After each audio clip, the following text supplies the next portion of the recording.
சந்தோஷம் மெய் ஞானம் வளர்ப்போம், ஆரோக்கிய யுகம் அமைப்போம்.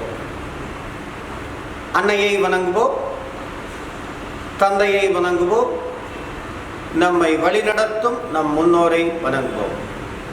ஆரோக்கிய யுகம் அமைக்கிறதுல இன்னைக்கு நாம் பார்க்கக்கூடிய பகுதி 53 வயதிலிருந்து 63 வயது வரை ஏற்படக்கூடிய இரத்த அழுத்த நோயின் அபரிவிதமான தாக்கம். இதை தெரிஞ்சுக்கிறதுக்கு முன்னாடி நீங்கள் இன்னும் நம்ம யோகம் யூடியூப் சேனலை சப்ஸ்கிரைப் பண்ணலைன்னா கீழே இருக்கிற சப்ஸ்கிரைப் பட்டனையும் கூட இருக்கிற பெல் பட்டனையும் கிளிக் பண்ணி எங்களோட இலவசமாக இணைஞ்சிருங்க. அந்த நோயை நாம் நீக்கணும்னா எல்லாருமே சந்திரநாடி சுத்திய முழுமையாக செய்ய வேண்டும், தியானம் செய்ய வேண்டும், முக்கியமாக தியானம் செய்ய வேண்டும். அந்த தியானம் ஏன் செய்ய வேண்டும் அப்படிங்கிற எபிசோடில் இதை பற்றி நான் விளக்கியிருப்பேன். அது மாதிரி தியானம் செய்யலாம். ஏன்னா அந்த 53 வயசுலேருந்து 63 வயசு வரைக்கும் மனசானது ரொம்ப அலபாயாக இருக்கும். யாருமே நமக்கு சொன்னபடி கேட்கலேங்கிற ஒரு எமோஷனலில் இருக்கும். எப்படி அந்த கப நோயோட இறுதி காலகட்டமான அந்த 22 வயசு 33 வயசில் நமக்கு எதுவுமே பிடிக்காதோ அதே மாதிரி தான் இப்போ இந்த 53 வயசுலேருந்து 63 வயசு வரைக்கும் மீண்டும் பிடிக்காமல் போகும். இது பிடிக்காமல் போகிறதா கன்வெர்ட் பண்ணாமல் இரத்த அழுத்த நோயுடைய தாக்கமாக அது அபரிமிதமாக வெளிப்படும். அதை நாம் நீக்கணும்னா, அதாவது ஒரு வெறுப்பு வரும் அந்த வயசில். அந்த 23 வயசில் என்ன வரும்? விரக்தி வரும்.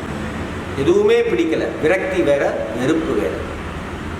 23 வயசுலேருந்து அந்த 33 வயசு வரைக்கும் விரக்தி தான் ஏற்படும். அதே இது இந்த 53 வயசுலேருந்து 63 வயசு வரைக்கும் அது எப்படி வரும்? வெறுப்பாக தெரியும். ரொம்ப கோபம். வெறுப்புனால என்ன பண்ணுவோம்? கோபப்படுவோம்.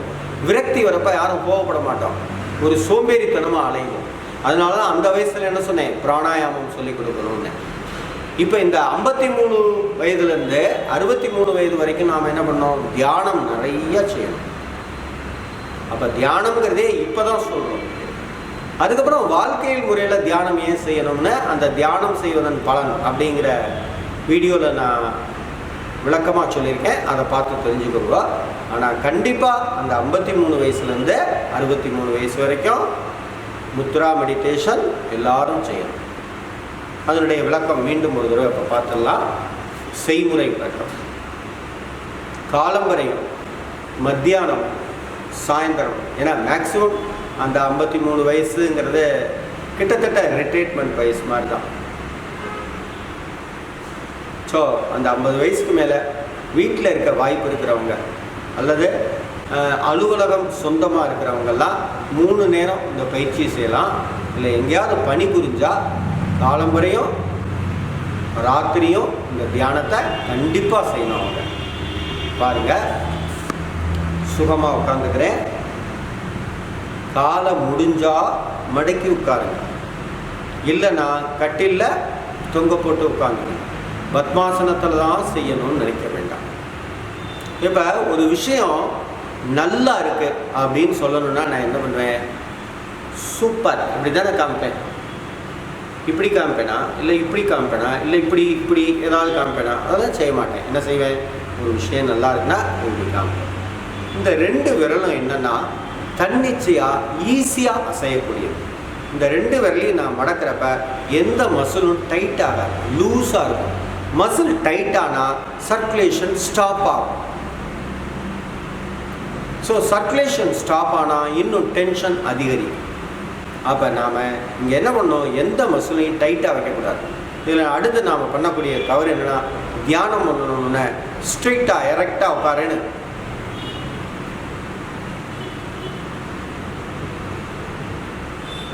இப்படி உட்காந்தா தியானம் கைகூடும். ஆனால் கண்ணை முடித்தோடனே யார் மேலேயாவது நமக்கு கோபம் வந்துடும். சும்மா சுகமாக உட்காந்து, இப்போ நான் சுகமாக உட்காந்துருக்கேன், இது சுகம் இல்லை. புரியுதுங்களா? இதுவும் சுகம் இல்லை. முறையானது இது. இந்த மாதிரி உட்காரும். இப்படி உட்காந்து பாருங்க, இந்த டிப் இப்படி வர மாதிரி பிடிச்சிக்கணும். இப்படி வைக்கக்கூடாது, இப்படி தான் வைக்கணும். அந்த கோலப்படி எடுக்கிற மாதிரி இந்த 3 விரலை மடக்கிக்கணும். இது பாடி நேச்சர், ஒவ்வொருத்தருக்கும் ஒரு மாதிரி இருக்கும். சிலருக்கு பாடி நேச்சர் இப்படி வச்சா கம்ஃபர்டபுளாக இருக்கும், சிலருக்கு இப்படி வச்சா கம்ஃபர்டபுளாக இருக்கும். அது நீங்கள் தான் ஐடென்டிஃபை பண்ணிக்கணும். எந்த பொசிஷன் உங்களுக்கு கம்ஃபர்டபுளாக இருக்குன்னு நீங்கள் தான் சூஸ் பண்ணிக்கணும்.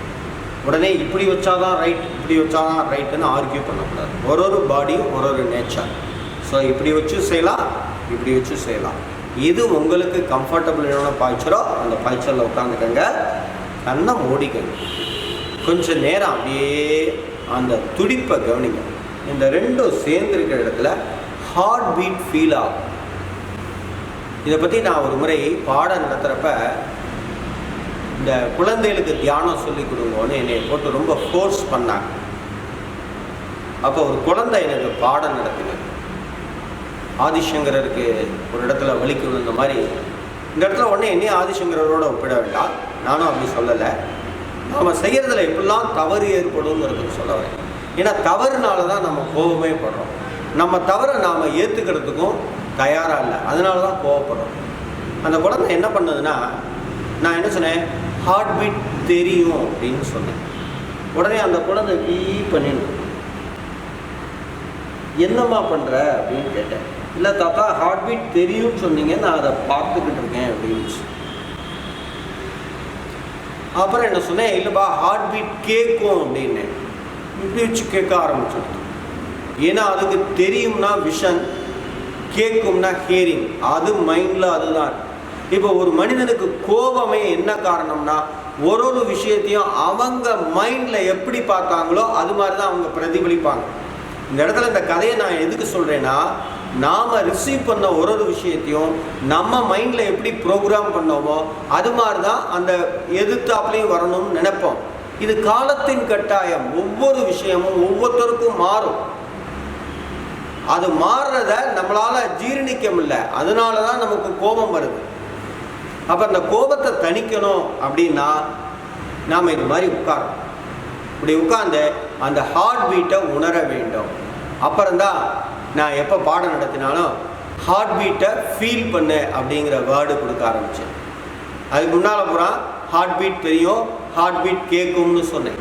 அதுக்கப்புறம் என்னட்ட ஒரு கிளாரிட்டி வந்தது, ஹார்ட் பீட்டை ஃபீல் பண்ணு அப்படின்னு, உணருதல் அப்படின்னு சொன்னேன். ஸோ உண்மையிலே இன்றைக்கும் அந்த குழந்தைக்கு நான் வந்து தேங்க்ஸ் சொல்லிக்கிறேன். ஸோ அப்போ என்ன பண்ணணும், நீங்கள் அந்த ஹார்ட் பீட்டை ஃபீல் பண்ணுங்க. கொஞ்சம் நேரம் அப்படியே உட்காந்து அந்த ஹார்ட் பீட்டை அப்படியே கவனிங்க. ஹார்ட் பீட் வரலையேன்னு கவலைப்படாதீங்க. கொஞ்சம் நேரம் ஆனால் ஹார்ட் பீட் ஃபீல் ஆகும். ஏதாவது ஒரு சத்தத்தை ஒரே மாதிரி கேட்டால் மனசு அமைதியாகும். அதாவது நல்லா புரிஞ்சுக்குங்க, மனம் அமைதி இழக்கும் போது இதய துடிப்பானது சீரற்ற நிலையில் இருக்கும். சீரற்ற நிலையில் இயங்கும் இதய துடிப்பை நாம் கவனிக்க ஆரம்பித்தால் அது சீராகிவிடும். இதுதான் அதோட சீக்ரெட். அதனால தான் தியானம் பண்ணுறப்ப முத்திரைகள் ரொம்ப முக்கியம்னு சொல்லுவாங்க. ஸோ அப்போ இந்த இப்படி உட்காந்து என்ன பண்ணுறோம், அந்த முத்திரையில் அந்த ஹார்ட் பீட்டை ஃபீல் பண்ணிகிட்டே இருக்கணும். அதுக்கு அடுத்த ஸ்டேஜாக ப்ரீத்திங்கை அப்சர்வ் பண்ணணும். அந்த ப்ரீத்திங்கை எப்படி அப்சர்வ் பண்ணலாம், இந்த அப்டாமன், செஸ்ட், ஷோல்டர் இதோட மூமெண்ட்டை அப்படியே அப்சர்வ் பண்ணுறோம். இதோட மூமெண்ட்டை அப்படியே அப்சர்வ் பண்ணுறோம். அதாவது ஒரு 5 நிமிஷம் கண்ணை மூடி ஹார்ட் பீட்டை ஃபீல் பண்ணுறோம். எகைன் ஒரு 5 நிமிஷம் இந்த அப்டமன், செஸ்ட், ஷோல்டரில் ப்ரீத்திங் நடக்கக்கூடிய அந்த மூமெண்ட்டை வாட்ச் பண்ணுறோம். அதுக்கப்புறம் தேர்ட் ஐ அப்படின்னு சொல்லக்கூடிய அந்த நெட்ரிக் கண், அதாவது மென்டல் ஸ்க்ரீன், அதை கவனிக்கணும். இப்போ என்ன பிரச்சனைனா, எல்லாரும் தியானம் பண்ணணுன்னே அப்படியே மாஸ்டர் என்னால் தியானம் பண்ண முடியல, மனசில் என்னென்னமோ ஓடுறது, என்னால் ரொம்ப கஷ்டமாக இருக்கு அப்படிம்பாங்க. ஸோ எடுத்தோடனே மனத்திரையை கவனிக்காதீங்க, இதய துடிப்பை கவனிங்க. மனம் அலைவாய்வதால் சுவாசம் மாறுகிறது, சுவாசம் மாறுவதால் இதய ஓட்டம் மாறுகிறது. அப்போ நாம் என்ன பண்ணோம், இதை ரிவர்ஸில் தான் கவனிக்கணும். ஃபஸ்ட்டு இதய ஓட்டத்தை கவனிங்க, அடுத்து சுவாசத்தை கவனிங்க, அதுக்கப்புறம் மனசை கவனிங்க. தன்னால் உங்கள் மனசை அமைதி அடைஞ்சிரும். உங்களுக்கு இருக்கிற பிரச்சனைக்கு தீர்வு அந்த மனத்திரையில் தெரியும். இதுதான் தியானத்தோட சிம்பிள் மெத்தட். அந்த புருவமத்தி தியானம்ங்கிறதே இது ஒன் வே ஆஃப் புருவமத்தி மெடிடேஷன். வேற ஒன்றும் இல்லை. அந்த மனத்திரையை கவனியுங்கள். நமக்கு கடவுள் விஷனை இந்த இடத்துல கொடுத்துருக்கார். அதனால் நமக்கு மனத்திரைங்கிறது இதுக்கு நேரம் தான் வரும். இதே கடவுள் நமக்கு விஷனை இந்த இடத்துல கொடுத்துருந்தா நமக்கு மனத்திரைங்கிறது பின்னால் தெரியும். விஷன் அவர் எங்கே கொடுத்தாரோ அதுக்கு நேர் ஆப்போசிட் டைரக்ஷனில் நமக்கு மனத்திரை தெரியும். நீங்கள் தியானம்னு உட்கார்ந்த உடனே மனத்திரையை கண்ட்ரோல் பண்ணணும்னு நினச்சா ரொம்ப கஷ்டமாயிடும். அதனால தான் சொன்னேன், இந்த கோலை நாம் ரிவர்ஸில் போடணும். ஃபஸ்ட்டு இதய துடிப்பை கேட்குறேன், சுவாச ஓட்டத்தை பார்க்குறேன், அதுக்கப்புறம் மனத்திரையை கவனிக்கிறேன். அந்த மனத்திரையில் நீங்கள் பண்ண தப்பு, உங்கள் எதிராளி பண்ண தப்பு எல்லாமே ஓடும். அதை வாட்ச் பண்ணுங்கள், அதுக்கு சாட்சியாக இருங்க. கடைசியாக அதை ஹைலைட் பண்ணும். நீங்கள் எந்த இடத்துல என்ன தப்பு பண்ணீங்க, எதிராளி எந்த இடத்துல என்ன தப்பு பண்ணா அப்படிங்கிறத ஹைலைட் பண்ணிக்காம அப்புறம் அதுவே சொல்யூஷனையும் சொல்லும். இதுதான் தியானம். இப்போ என்னன்னா, தியானம் அப்படின்னோடனே நீங்கள் என்ன சொன்னீங்க, மன அமைதிக்கு தியானம் செய்கிறேன், மன அமைதிக்கு தியானம் செய்கிறேங்கிறது. நல்லா புரிஞ்சுக்கங்க.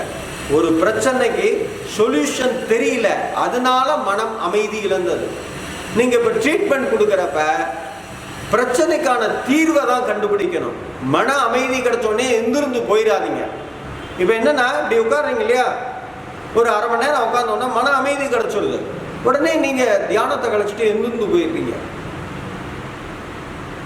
அப்படி எந்திருந்து போகக்கூடாது. இனிமேல் நீங்கள் பொசிஷனை மாற்றுங்க. எந்த பொசிஷனை வேணாலும் மாற்றுங்க. இப்படி மாற்றுங்க, இப்படி மாற்றுங்க, எப்படி வேணாலும் மாற்றுங்க.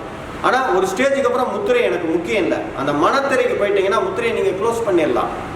ஃபஸ்ட்டு அந்த மனத்திரையை கண்ட்ரோல் பண்ணுறதுக்கு அதுக்காக உடனே மனத்திரையை கவனிக்காதீங்க தயவுசெய்து. கண்டிப்பாக முதல்ல துடிப்பை கவனிக்கிறோம், சுவாசத்தை கவனிக்கிறோம், அதுக்கப்புறம் தான் மனத்திரையில் சீன் ஓட ஓட ஓட ஓட அதை அப்படியே கவனிச்சுட்டே வாங்க. இப்போ நான் என்ன பண்ணிட்டேன், இப்படியே பார்த்துக்கிட்டே அதை அழகாக ஹைலைட் பண்ணி காமிக்கும். நான் என்ன பண்ணணும், அந்த சொல்யூஷன் கிடச்சோடனே எனக்குள்ள ஒரு பிரைட்னஸ். அந்த பிரைட்னஸ் தான் இறை. இந்த பிரச்சனை தான் சாத்தான். அதை கடந்து உள்ளே போனேன், எனக்கு ஒரு சொல்யூஷன் கிடைச்சது. அந்த கடந்து உள்ளே போனதான் கடவுள். அந்த அறியாமை, அந்த பிரச்சனை என்னன்னு எனக்கு தெரியல, அதுதான் அறியாமை எனும் இருள். அந்த பிரச்சனைக்குள்ளேயே நான் உள்ள போனேன், அதை கண்டு நான் ஓடி விலகலை. உள்ள போ உள்ள போ உள்ள போ உள்ள போனேன், கடந்து உள்ளே சென்றேன். கடவுள். அங்கே எனக்கு பிரச்சனைக்கு ஒரு சொல்யூஷன் கிடைச்சது. அந்த தீர்வு தான் இறை. அந்த தீர்வு கிடைச்சோடனே எனக்குள்ள ஒரு பிரைட்னஸ் என் மூஞ்சியில், என் உடம்பை சுற்றி, அதுதான் ஆரா. அதுதான் கடவுளுக்கு பின்னால் ஒளிவட்டம் வரும். கடவுளுக்கு பின்னால் மட்டும் இல்லை, உங்களுக்கு பின்னாலேயும் ஒளிவட்டம் வரும். எப்போ நீங்களே உங்கள் பிரச்சனைக்கு தீர்வு காணும் போது. இந்த உண்மையை புரிந்த நாம் அந்தந்த வயதில் ஏற்படக்கூடிய பிரச்சனைகளை தீர்க்கிறதுக்காக வல்லாதி நாடியிலும் சதக நாடியிலும் கூறியுள்ளது போல் ஔவையார் அவர்களும் பதஞ்சலி முனிவர்களும் திருவள்ளுவரும் திருமூலரும் கூறியுள்ளது போல் முறையாக இந்த அஷ்டாங்க யோக பயிற்சியை செய்து நம் வாழ்வில் நாமும் ஆரோக்கியம் அடைந்து ஆரோக்கிய யுகம் அமைப்போம். சந்தோஷம்.